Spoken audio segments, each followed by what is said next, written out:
Hello senior citizens. তো শুধু senior সিটিজেন্সই নয়, যারা সাধারণত প্রথমবারের মতো স্মার্টফোন কিনতে চাচ্ছেন অথবা সেকেন্ডারি ফোন হিসেবে একটি স্মার্টফোন কিনতে চাচ্ছেন অথবা ডেইলি টাস্ক পাশাপাশি সোশ্যাল মিডিয়া ব্রাউজিং করার জন্য আপনার একটি স্মার্টফোন দরকার। তো এই ভিডিওটি আপনার জন্য, সম্পূর্ণ ভিডিও দেখতে থাকুন। তো ওয়ালটন রিসেন্টলি লঞ্চ করলো ওয়ালটন জেন X1। তো চলুন জেনে নেওয়া যাক এই ফোনটি কাদের জন্য বা কারা এই ফোনটি কিনবেন। তো শুরুতে কথা বলা যাক এর বডি ফ্রেম নিয়ে। বডি ফ্রেমে প্লাস্টিক ব্যবহার করা হয়েছে অ্যাজ ইউজুয়াল, কিন্তু ব্যাকগ্রাউন্ডের ক্যামেরা মডিউলটা অনেক সুন্দর।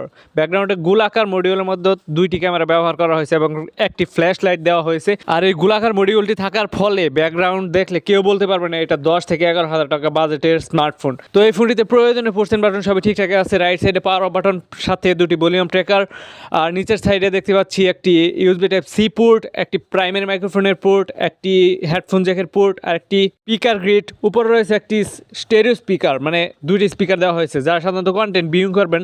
আর এই ফোনটি মূলত কন্টেন্ট ভিউইং এর জন্য আপনারা কিনবেন, আমি জানি। কন্টেন্ট ভিউইং এর সময় একটা ইমার্সিভ এক্সপিরিয়েন্স পাবেন। আর লেফট সাইডে রয়েছে সিম ট্রে, যেখানে দুটি সিম কার্ড এবং একটি মেমরি কার্ড ব্যবহার করা যাবে। তো সবকিছু থাকলেও একটা জিনিস যদি থাকতো তাহলে বিষয়টা আরো জমে যেত আর কি।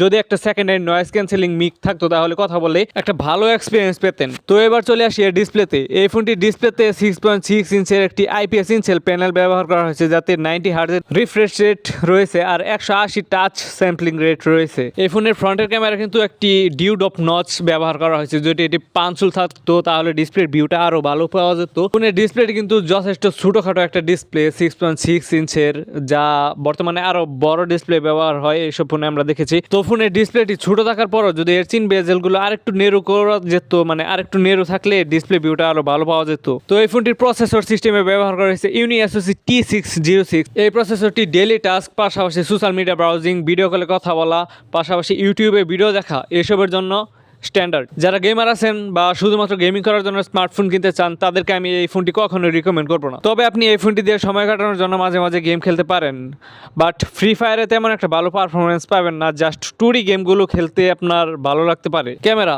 এই ফোনের ব্যাকগ্রাউন্ডে দুটি ক্যামেরা ব্যবহার করা হয়েছে, একটি 52 মেগাপিক্সেলের ক্যামেরা আর একটি হচ্ছে অক্সিলারি লেন্স। তো এই 52 মেগাপিক্সেলের ক্যামেরাটা দ্বারা ভিডিও রেকর্ড করা যাবে সর্বোচ্চ 1080p 30 fps। স্টেবিলিটির অভাব বোধ করবেন অবশ্যই, যদিও ওটা শক্ত হাতে ভিডিও করতে পারলে আপনি কাজে লাগাতে পারবেন আশা করা যায়, যেহেতু ক্যামেরা সেন্সরটি অনেক বড় সড়ো। আর ফ্রন্টে ব্যবহার করা হয়েছে কিন্তু 8 মেগাপিক্সেলের একটি ক্যামেরা, এটি দ্বারাও ভিডিও রেকর্ড করা যাবে সর্বোচ্চ 1080p 30 fps। তো এই ফোনের ক্যামেরা সিস্টেমে একটি ভালো ফিচার ব্যবহার করছে যে আপনি দুটি ক্যামেরা দ্বারা একসাথে ভিডিও করতে পারবেন, মানে ভিডিও করার সময় আপনার সেলফি ক্যামেরা দিয়েও আপনি ছোট একটা ভিডিও নিতে পারবেন, যেটা অবশ্যই একটি ভালো বিষয় যারা ব্লগার আছেন তাদের জন্য। তো ক্যামেরা সেন্সরগুলো যদি আরেকটু বড় করতে পারতো তারা, তাহলে বিষয়টা আরেকটু ভালো লাগতো আমার কাছে।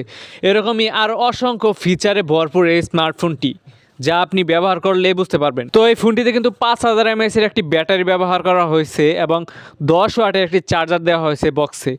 এটা কমন কম্বো। তো এই ফোনে 5000 mAh এর ব্যাটারি আরও অ্যাক্সেসরি সব কিছু মিলে এই ফোনটির ওজন মাত্র 196 গ্রাম, যা যথেষ্ট কম। আর ফোনটির সাইজ তেমন বড় না হওয়ায়, ছোটো হওয়ায় আপনি হাতে ধরে ভালো একটা গ্রিপ পাবেন বা হ্যান্ডি ফোন হিসাবে চালিয়ে দিতে পারবেন। তো এই ছিল ওয়ালটন জেন X এর শর্ট একটা ভিডিও। তো ভিডিও কেমন লাগলো অবশ্যই কমেন্ট বক্সে জানিয়ে দিতে ভুলবেন না। আর ফোনটি কে কিনবেন বলে ভাবছেন তারাও কমেন্ট বক্সে তাদের মতামত জানিয়ে দিতে ভুলবেন না।